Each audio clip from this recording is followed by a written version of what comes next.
welcome to Mental Health Bites. In this podcast, we'll dive into a timely topic of the day, answer one of your burning questions, and leave you with a practical tip to improve your mental wellness every single day. Let's dive right into the timely topic of the day.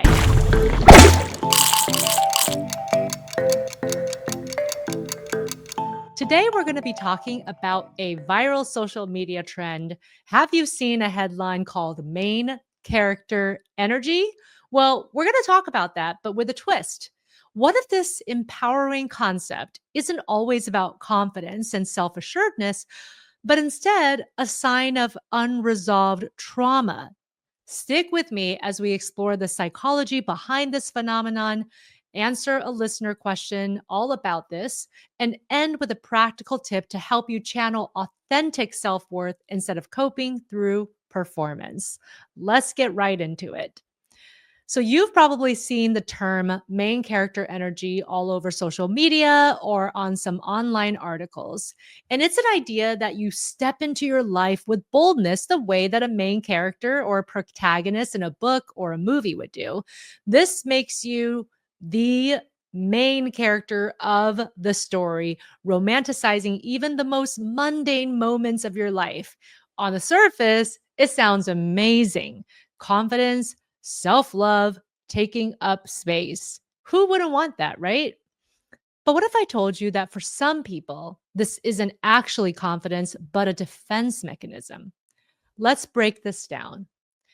So, what is this main character energy trend? Well, the trend itself is not inherently bad at all. It encourages people to see their lives as valuable and meaningful. But in some cases, it can actually be a symptom of hypervigilance, a trauma response when the nervous system is stuck in a performance mode as a way to feel in control. So, cue all the workaholics in the audience. This might sound like you. And for some of you, it may mean that this is actually a type of coping, a type of trauma response. Instead of genuine confidence, some people unconsciously adopt this idea as a way to curate their lives for more external validation. And that turns life into a performance rather than living authentically. If you grew up in an environment where you felt unseen, had to earn love, or where your safety depended on reading the emotional temperature of those around you, you may have learned to craft a persona that's larger than life. This is a common adaptation seen in trauma survivors, particularly those with histories of emotional neglect, childhood unpredictability, or even cultural expectations to constantly be the best version of themselves.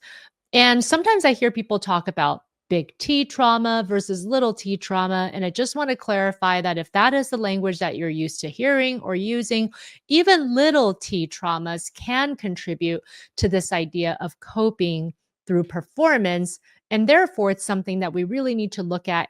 This also has to do with attachment styles. If you have insecure attachment style for some of the reasons that I just discussed, then main character energy may actually be a style of coping for you that may not actually be your most authentic self. Research on hypervigilance and trauma, especially in survivors of childhood emotional abuse, suggests that when we don't feel inherently safe, we either shrink or we overcompensate. So, this main character energy could be a modern day overcompensation, where controlling how we are perceived by others gives us this temporary sense of satisfaction and power. Let's take a look at some well known figures who've talked about this idea. Demi Lovato, for example, has been open about struggling with identity issues and feeling like they had to play a certain role to be loved. They've described past behaviors that seem like confidence, but were really a way to overcompensate for feeling out of control in their personal life. Another great example is Megan Fox. She's spoken candidly about how her hyper confidence in the media was at times an armor to hide deep insecurities and trauma from her early career. Even Jim Carrey has touched on this idea, saying that he created Jim Carrey, the character, as a way to deal with his own emotional pain. It wasn't necessarily the real him, it was a coping mechanism. So, is main character energy always bad? Not at all. Sometimes stepping into a main character mindset can be so empowering, but the key is knowing why you're doing it. Is it because you truly feel worthy, or is it a way to avoid deeper emotional discomfort and discussions? So let's move on to today's listener question because I think this is going to be enlightening for many of you who are trying to figure out if my main character energy is actually doing more harm than good.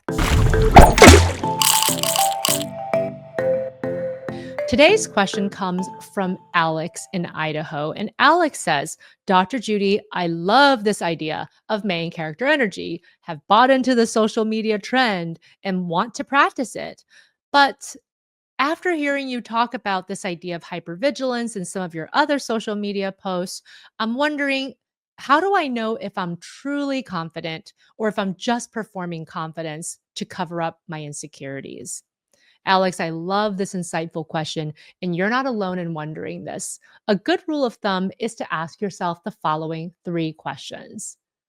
One, do I feel exhausted by my main character persona? Two, if I stop performing, would I still feel good about myself? And three, am I prioritizing my internal well being or just focusing on that temporary feel good that comes from external validation? It's good to remember that true confidence feels steady. It doesn't actually rely on you being on all the time.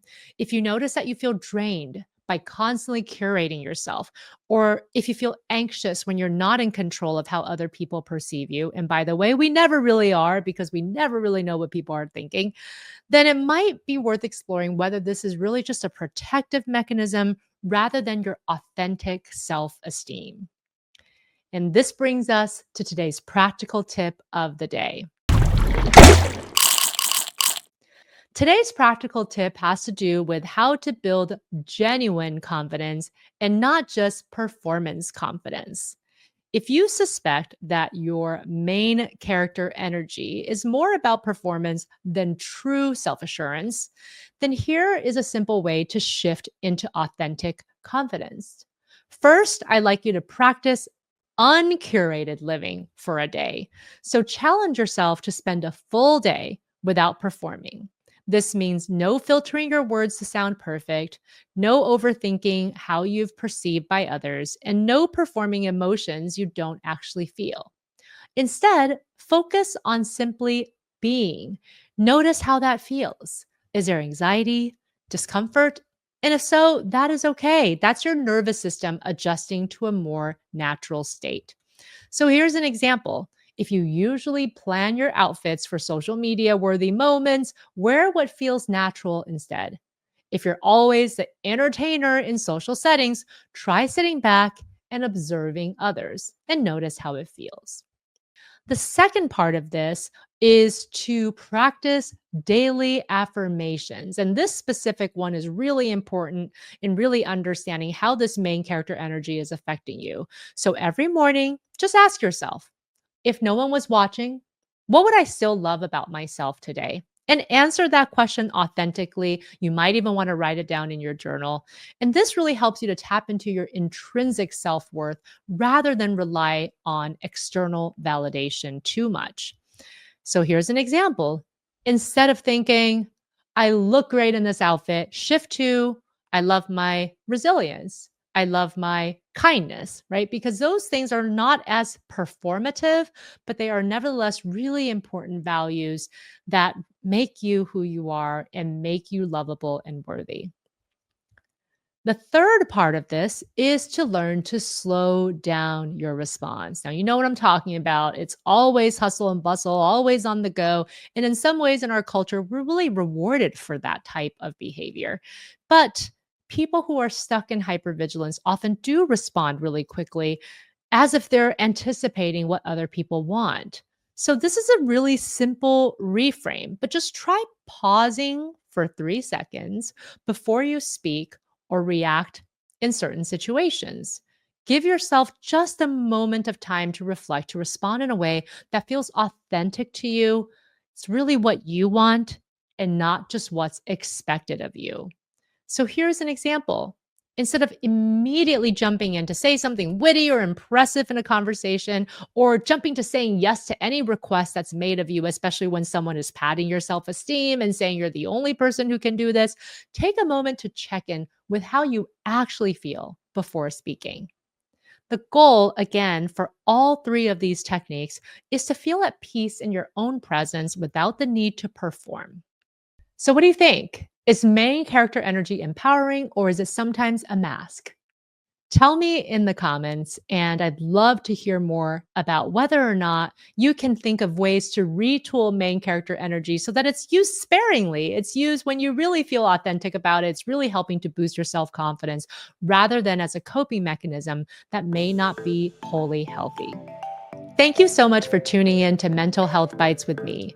If you enjoyed this episode, there's plenty more where that came from.